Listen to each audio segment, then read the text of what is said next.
Eu já começo dizendo que a minha visão do ativismo judicial não é positiva. Eu não gosto dessa ideia. Quando a gente fala de ativismo judicial, do que a gente está falando basicamente? A ideia do ativismo judicial é a ideia de uma possibilidade de o juiz, e aqui quando eu digo juiz, pode ser um juiz único, pode ser um tribunal, dar uma interpretação à Constituição e às leis que acaba fazendo com que o judiciário invada áreas que não são dele, invada áreas que são de outros poderes do Estado, do Executivo e do Legislativo, e acabe por proferir decisões que não têm base propriamente na Constituição e nas leis. Como se o juiz fosse autorizado, e na minha opinião não é, a julgar de acordo com os seus valores ou com o seu modo de ver o mundo.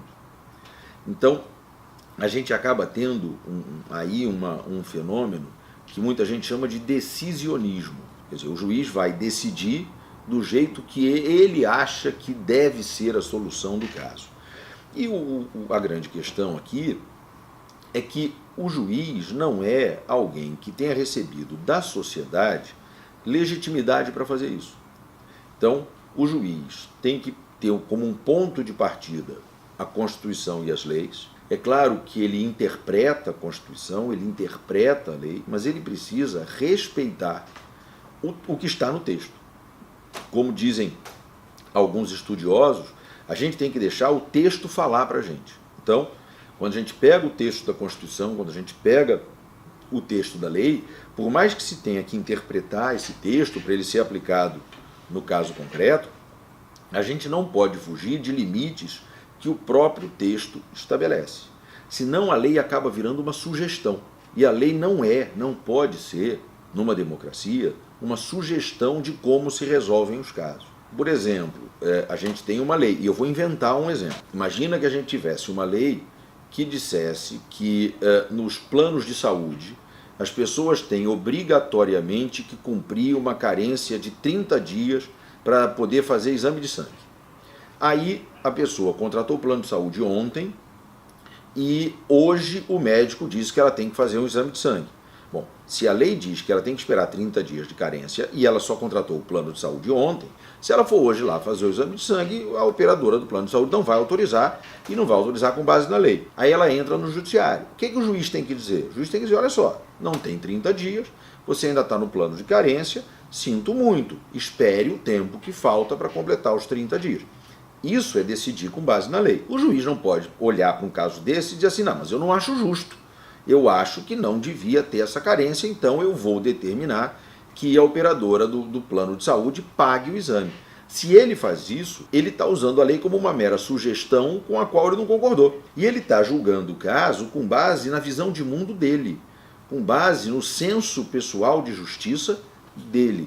Isso é ativismo judicial. O ponto é, senso de justiça, cada um tem o seu. O meu senso de justiça, eu tenho, e para mim ele é muito importante. E eu, como juiz, sei que o meu senso de justiça é importante. Mas eu sei também que eu não posso impor aos outros o meu senso de justiça. Eu não posso querer impor o meu modo de ver o mundo às outras pessoas.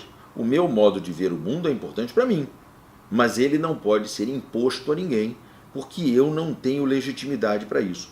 A sociedade não me escolheu para ser a pessoa que impõe o seu senso pessoal de justiça aos outros.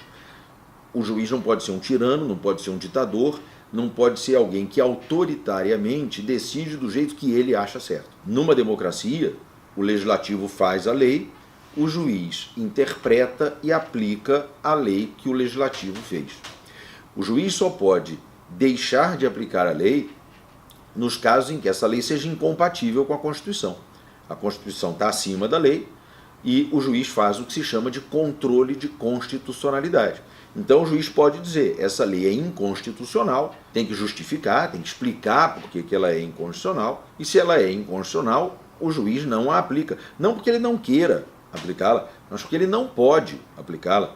Veja que se uma lei de que eu gosto é inconstitucional, eu não posso aplicar. Não interessa o meu gosto pessoal, interessa se a lei é ou não é inconstitucional.